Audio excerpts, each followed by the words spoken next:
Eu sou Palmeiras, sim, senhor. Salve família Palmeiras, seja bem-vindo a mais um vídeo. Antes de tudo, peço que deixe seu like, compartilhe, ative o sininho de notificações para não perder nenhum vídeo novo e comentem bastante. Bora pro vídeo. Contratar o Almada, olha só, hein?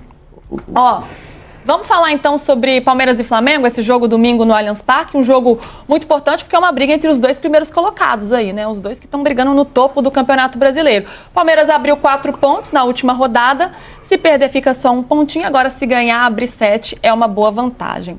Ô Hernan, algumas preocupações, né? Felipe Anderson, que saiu ontem aos 11 minutos de jogo para a entrada do Mike, o Veiga também com uma lombalgia. Como que estão esses jogadores? Será que eles podem estar em campo aí no fim de semana ou não? Vamos colocar como dúvida os dois. O Felipe Anderson fez um exame agora há pouco, não foi constatada nenhuma lesão. Ele teve um edema na coxa esquerda, no músculo da coxa, que ontem ele sentiu lá uma beliscada e ficou difícil de correr.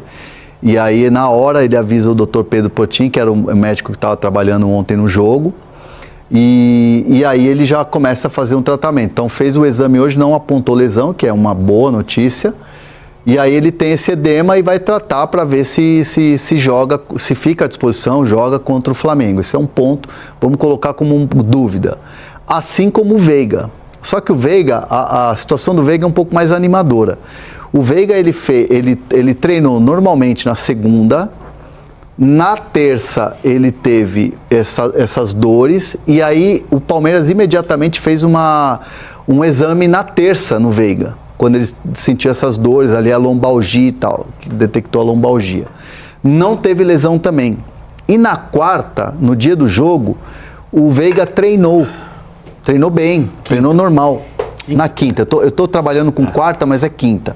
Então na quarta o Veiga treina, na quinta ele fica fora do jogo. Se hoje quintou, não pode ter vinho. Quinta pode ter vinho também. Pode, lógico que pode. A gente tá quebrando o raciocínio do Hernan, tá dando informação, PVC. Vamos lá, vamos voltar. Momento sério deste programa, sério. Vamos voltar pro corte então, vamos lá. O Rafael Veiga, o que acontece? Ele treina durante a semana normalmente, chega na quarta-feira, ele sente dores, faz um exame, não tem lesão, mas é detectada uma lombalgia. E aí na quinta-feira, dia do jogo, ele treina normalmente. E aí animou todo mundo. Então o Veiga possivelmente estará na lista de relacionados para o jogo contra o Flamengo. Mas ainda colocado como dúvida, né, pela questão da evolução, como é que pode ser o treino hoje, se ele sente, na sexta-feira, principalmente no sábado. Então, são dois jogadores que ainda vamos colocar num padrão de dúvida. Mundial de Clubes, ou Copa do Mundo de Clubes, como vem sendo chamado, não é uma preocupação? Não. E nem o Paulinho. O Paulinho, o que acontece com ele? Ele está com esse trabalho especial de condicionamento físico e quando o Paulinho tem uma minutagem maior, e ele jogou quase que o jogo inteiro contra o São Paulo, aí ele tem que ter um trabalho à parte maior. Então, por isso que ele ficou fora. Muita gente falou, o Paulinho tá não sei o quê. Eu vi uns trouxas até falando o cara tá se formando em medicina no Palmeiras, tudo torcedor trouxa. Quando ele tem uma carga maior, ele tem que fazer um trabalho à parte maior. E tudo isso é cronograma para ele estar 100% no Mundial. E porque ele é, em tese, o substituto do Estevão. Pensando no segundo semestre. Claro, assim, qual é o jogador do elenco do Palmeiras? O Veiga pode, o Felipe Anderson pode o seu Alan, o Luigi. Mas quem é o jogador que foi contratado para tentar ter um protagonismo como o que o Estevão tem hoje? O Paulinho. Só que se ele teve uma lesão grave... O Vitor Roque em outra função, né? Na função do centroavante, mas o Vitor Roque foi a grande contratação da janela. O Paulinho teve uma lesão grave, importante, foi contratado com a lesão grave, sabendo que iria se recuperar, tem um processo de recuperação, o Estevão vai embora depois do Mundial, o Paulinho vai ficar depois do Mundial. O Paulinho não tem a mesma característica do Estevão, mas é decisivo. E o Estevão também é decisivo, de modos diferentes, mas é decisivo. Palmeiras e Flamengo, tem uma curiosidade só, não é uma informação só para maluco pro futebol, tipo eu. Eu tenho feito uma brincadeira que é a seguinte, né? Todo adversário do Palmeiras no Allianz Parque vai jogar disfarçado de maior rival, né? Vai de camisa branca, calção preto e meia branca. Botafogo só joga no Allianz Parque de camisa branca, calção preto e meia branca.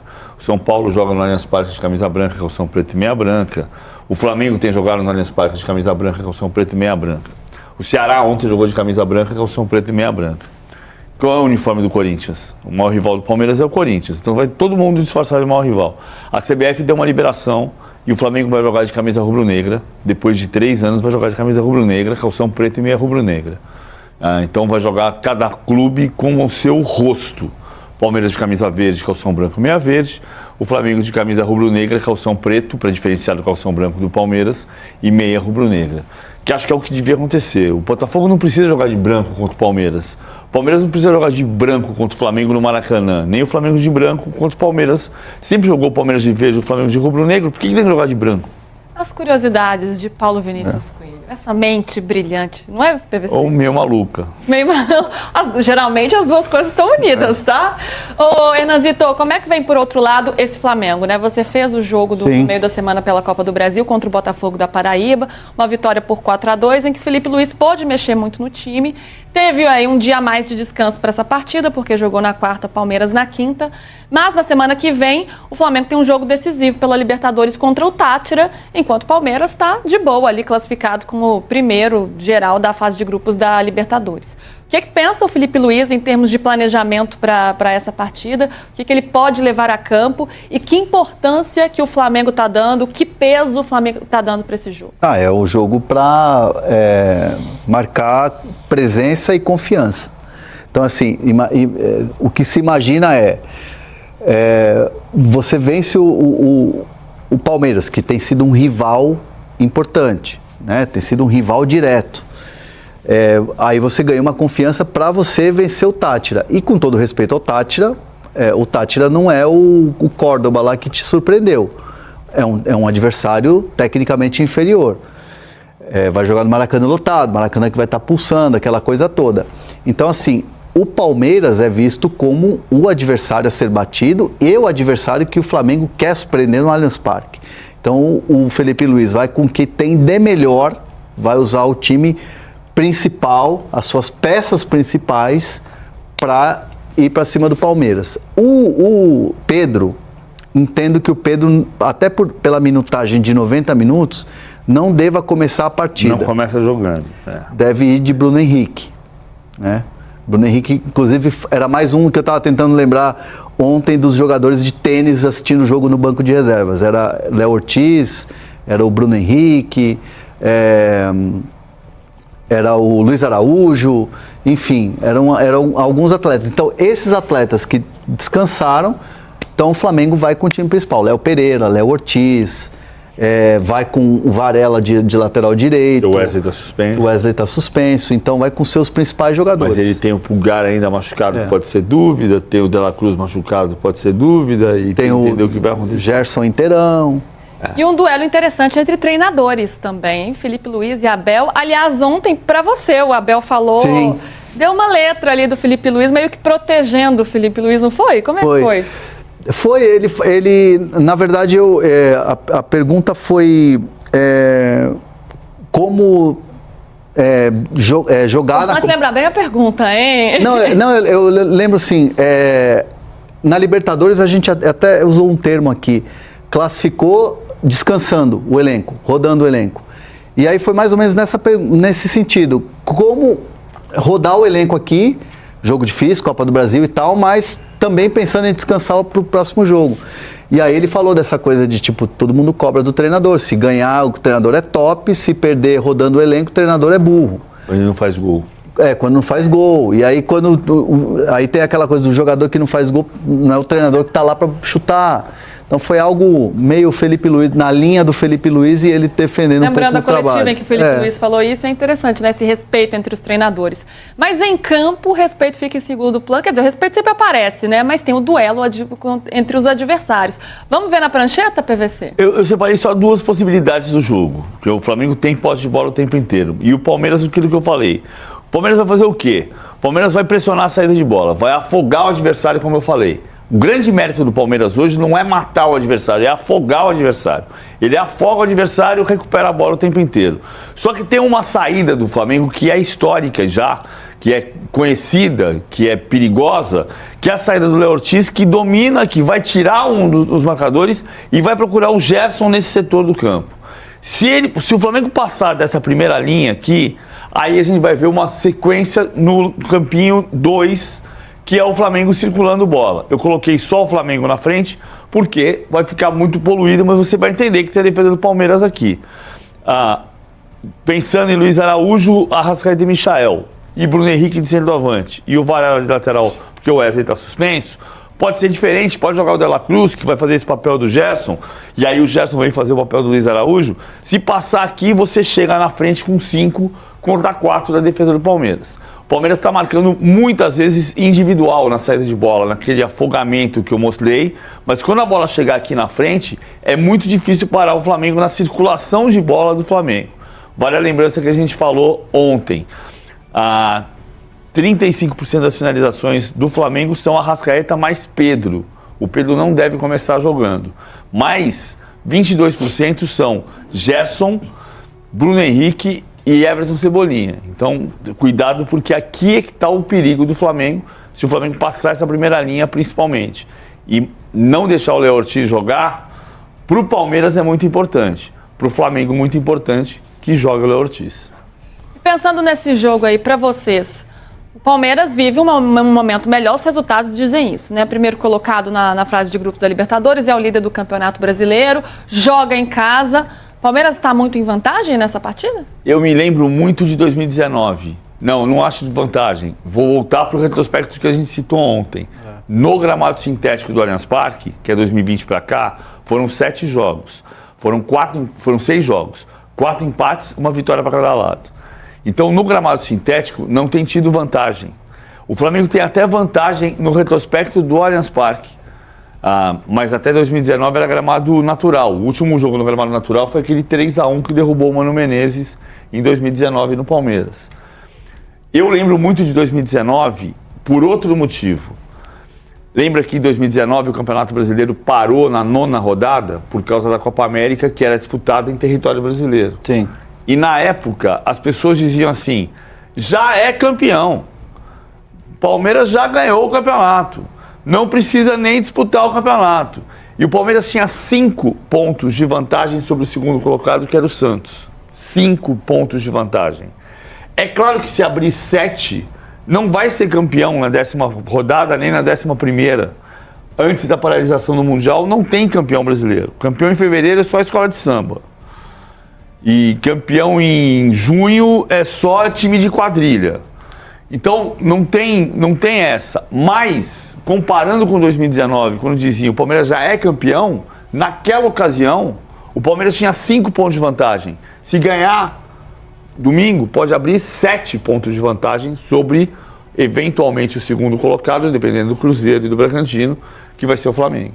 Aliás, são confrontos bem equilibrados no Allianz Parque. São 3-2. O Flamengo costuma ser uma pedra no sapato aí pro Abel Ferreira, na verdade, né? Desde 2017, ou seja, antes do Abel Ferreira. Pelo Brasileiro, o Flamengo não perde no Allianz desde 2017. 11 jogos, 3 vitórias do Palmeiras, 6 empates e 2 vitórias do Flamengo. E o que chama a atenção, aí eu vou chamar o retrospecto do Abel, né? Desde que o Abel está no Palmeiras. Nunca fez mais do que 2 gols no Flamengo. Olha só. Não, curioso. Fez vai ser suave, então. Vai ser um confronto equilibrado. Não, mas aí, mas aí a gente falando de Campeonato Brasileiro e Copa do Brasil, né? Na Supercopa foi 4-3, não abriu 2 gols de vantagem. Fez 4 gols, mas não com 2 de vantagem. Aliás, este é o tema da nossa enquete Palmeiras e Flamengo pelo fim de semana. Quem vai brilhar no clássico? Quem vai ser o personagem? Quem vai se destacar? Estevão, Vitor Roque, Pedro ou Bruno Henrique? Vocês podem votar aí. PVC e Hernan já deram uma dica de que o Pedro não começa jogando, ou seja, as chances dele diminuem, mas a gente sabe que quando o Pedro aparece é sempre um grande perigo, né? Então, votem aí, deem um nome também quem vocês acham que pode aparecer. Por enquanto, Estevão vai ganhando em 45%. E depois o Pedro, 30%. Ou seja, está com moral o Estevão depois do jogo de ontem. Só para dar um pitaco dessa questão do favoritismo, eu acho que é muito para esse jogo 50-50. Eu não consigo dar nem mais um pontinho a mais, nem para um nem para outro. Mas o André, o Palmeiras é o líder da Libertadores, do Brasileiro e tal, e o Flamengo está oscilando. Eu acho que na hora que você coloca os 2 times em campo, o equilíbrio é muito grande. Muito grande. E aí eu tô falando de, apito inicial, bola rolando, os dois times, deixa o resto para trás. É equilibrado muito, muito, muito. A gente já sabe que quem der palpite de que um dos dois vai ganhar, você já sabe quem perdeu. Você que deu palpite. É isso. Eu ali tentando entender. É isso. Ô PVC, a gente viu uma movimentação nos bastidores aí envolvendo a política do Palmeiras com a interdição da Arena Barueri, né? Quando a Federação Paulista de Futebol fez essa interdição na Arena Barueri, alegando questões de segurança, certo? Sim. A alegação é que estava em obras e pelo Regulamento Geral Exato. de Competições da Federação Paulista, um estádio, quando está reconhecidamente em obras, não pode receber público, então não pode receber jogos e só jogos sem público. Perfeito, bem explicado. Leila Pereira não gostou muito da história, achou que era uma retaliação por ela ter se colocado na chapa, né, como apoio à chapa de Samir Chaldi à presidência da CBF, que era a chapa ali de oposição, embora tenha sido uma chapa única, porque foi a única que conseguiu todos os critérios para se candidatar, havia ali um concorrente que era o presidente da Federação Paulista de Futebol, Reinaldo Carneiro Bastos. Essa situação foi resolvida. Agora a Federação Paulista de Futebol liberou a Arena Barueri? Liberou, segundo a federação, ontem à tarde já estava com a certeza de que seria liberada hoje de manhã. Então, quando a Leila deu a declaração ontem à noite, já se sabia que ela estaria liberada hoje de manhã por causa do relatório de obras, com o plano de obras que estava sendo feito. A federação, você pode discutir se vai ter retaliação ou não. Eu posso dizer para você que eu tenho depoimentos de 5, 6 presidentes de clubes durante o processo eleitoral do Edinaldo que disseram que votaram no Edinaldo porque tinham medo de retaliação. Então eu não vou discutir se tem medo de retaliação de um lado ou do outro. Eu vou discutir que não pode ter retaliação nem de um lado nem do outro. A Federação Paulista diz que não retaliou, que ela cumpriu o regulamento do campeonato e não teria nenhum impacto para o Palmeiras masculino. Teria impacto para o Palmeiras feminino no Campeonato Paulista. Não vai haver porque desde hoje de manhã o Arena Barueri já está liberada de novo com base no plano da obra que foi mostrado pelo Palmeiras ontem à tarde e já está liberada. Independentemente disso, vou voltar a dizer uma coisa que eu disse no começo da semana. A Leila tem todo o direito de escolher o candidato que ela queira. O Samir Chaldi é o candidato dela e é absolutamente perfeito. E ela diz que ela escolhe o Samir Chaldi porque o Samir Chaldi atende a toda a plataforma de governo que o Palmeiras pleiteia há muito tempo. Entre essa plataforma, a Fair Play Financeiro. Bom, ela voltou a dizer isso ontem para o Mauro Naves na transmissão da Amazon Prime. O Samir Chaldi não conseguiu explicar o que é Fair Play Financeiro na entrevista que concedeu para o Charla Podcast no último sábado. Eu não sei se desde sábado até hoje, que é sexta-feira, o Samir Chaldi já aprendeu já teve uma aula com a Leila sobre Fair Play Financeiro. Mas o fato é que a Leila apoia um candidato que não conseguiu explicar o que é Fair Play Financeiro. Ele falou, perguntado sobre Fair Play Financeiro, ele disse: é muito difícil um clube que ganha 1 concorrer com um clube que ganha 20. Desculpa, isso não é Fair Play Financeiro. Então a plataforma, ele precisa saber explicar. Foi um tema aí que ganhou destaque, né, por conta da declaração dele e dos critérios que a Leila diz que usa para uma votação à presidência da CBF. Mas ela tem todo o direito de votar, escolher um candidato. Processo democrático, pode escolher o que quiser. Vamos falar sobre o São Paulo um pouco, porque a gente vem falando do São Paulo bastante ao longo dessa semana, mas daqui a pouco a gente vai falar sobre Copa do Mundo de Clube. Então é isso aí, família. O vídeo de hoje foi esse. Tamo junto e até o próximo vídeo. Avante palestra!